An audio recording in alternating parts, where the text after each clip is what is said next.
Hello, it's Steve. Welcome back to our sustainable journey. Today we are going to check in on the hemp that we fed the worms about a week ago. Now it seems to be molding over, which is fine. But what happens when it molds, you can see, is that it really dries out the bin. So mold is fine. Mold is the natural process of everything breaking down. But you want to be careful because it'll dry out your bin. And so you want to add some moisture to it. So what we're actually going to do is we're going to add some food scraps on top of it because today is Friday and it's feeding day for the worms. So I'm going to add probably 100 or 200 pounds of food, probably 200 pounds on top of the hemp. And the moisture from that will help moisten up the bin a little bit so it's not so dry, because you can see that this is not wet at all. It's totally dry, and that's not an ideal condition for feeding the worms, because they don't like that. They need the moisture in order to move. So we're going to weigh out food scraps. Today was a bucket day, so we picked up, I think this week I picked up maybe a dozen buckets from our food scrap pickup service customers. And so what we're going to do is we're going to take those, we're going to weigh them, because I want to know how much I'm putting in the bin, so I can see how well the worms are working it. So we'll weigh each bucket, we'll dump it into the bin here, and then I'll put some in the one behind me as well, and the others will get fed tomorrow. But yeah, come along, it'll be fun. That is 38 pounds of rotting food. That is a full bucket. So it might not take as many buckets as I thought. We'll see how many it ends up taking to fill the big CFT.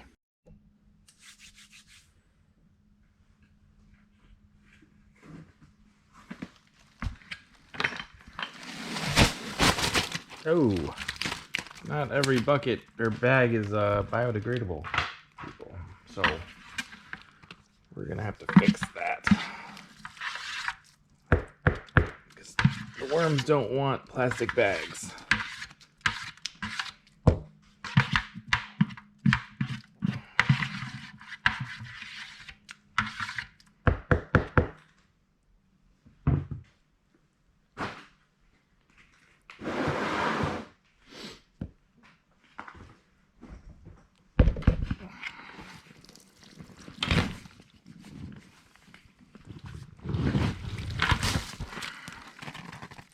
Ooh, that is some good stuff.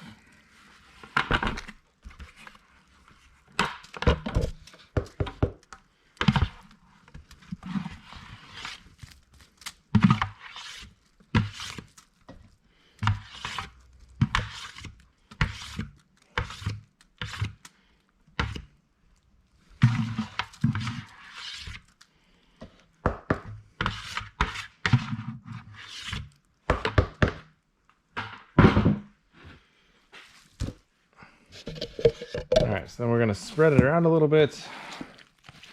It's a little bit more even, breaks down better. I may end up cutting those guys down. In fact, I know for a fact that I'm gonna be cutting those guys down. Otherwise, they are gonna take forever. And we'll pull out these bags, and we'll be right back.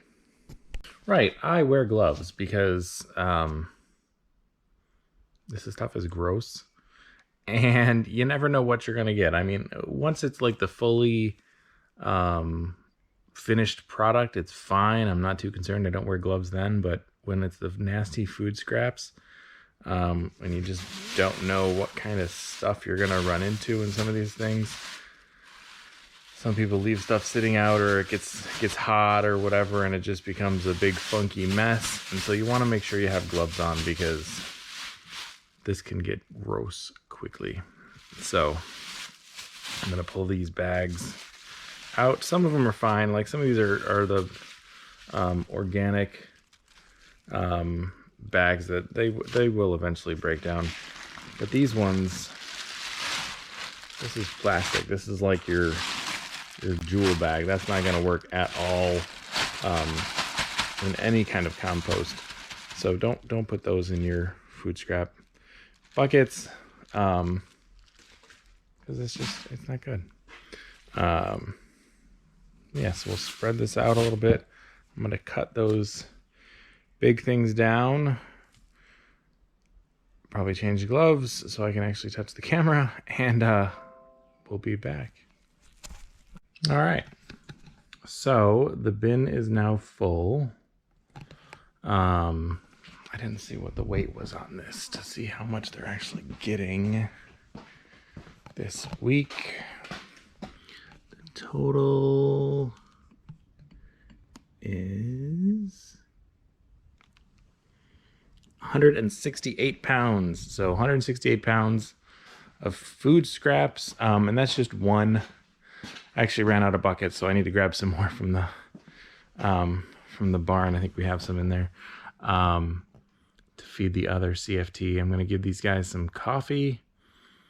There's a little extra food for them, because coffee grounds are good food as well, and it helps improve the quality of the vermicompost. We might put some shredded cardboard over top to kind of insulate them from everything. And that'll be it. So you're probably thinking to yourself, what does that smell like? And I can tell you it smells pretty bad. I used to do this in my basement when I first started, and feeding the worms, 100 pounds of rotting food, didn't always go over well with the rest of the family because I was in the basement near the furnace. And so anytime the air would start circulating, it would blast rotting food smell throughout the entire house. So it'd smell for like 12 hours. And then it would, dissipate and die down. And that's kind of what happens here is maybe for the next hour, it'll stink. When we did the hemp, it smelled for a few weeks, because that stuff is powerful. But food scraps, normally it dies down within a couple of hours, and then we add coffee and that smells good. And the cardboard kind of insulates it as well, so it doesn't smell as bad. And then once they start breaking it down, you don't even notice it. It doesn't even bother me anymore, even though I'm sitting in a pile of garbage right now. So, pretty cool stuff. So let me get some coffee for these guys. We'll probably do maybe 20 pounds of coffee. I think that's about what covers a layer of this. And then I'll get some shredded cardboard, put that on top, cover them up, and then this bin will be full. So we'll probably start processing from it next week. And I'll show you guys how we do that from these as well. We've done it in the past, but it's time. So hopefully we get some good vermicompost from the bottoms of these. Okay, we sprinkled about 10 pounds of coffee and another 20 or 30 pounds of shredded paper and cardboard and stuff. And so it looks kind of like that. We got it all soaked, the paper.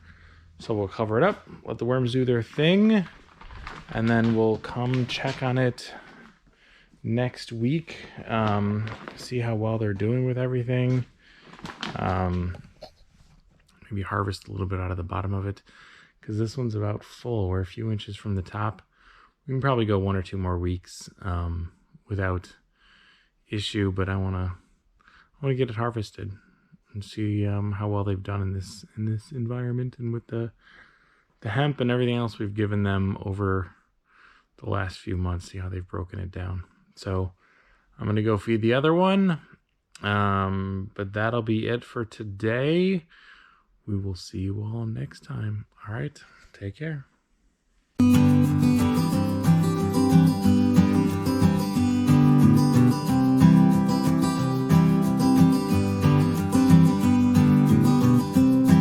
So the cool thing about getting a house way out in the middle of nowhere is that when you're out in the woods, sometimes you come across something that's been there for many, many, many years. So we have this, I don't know if you can see it, but this is some really, really, really old barbed wire that you'll see is growing straight through this tree, and it goes up that way.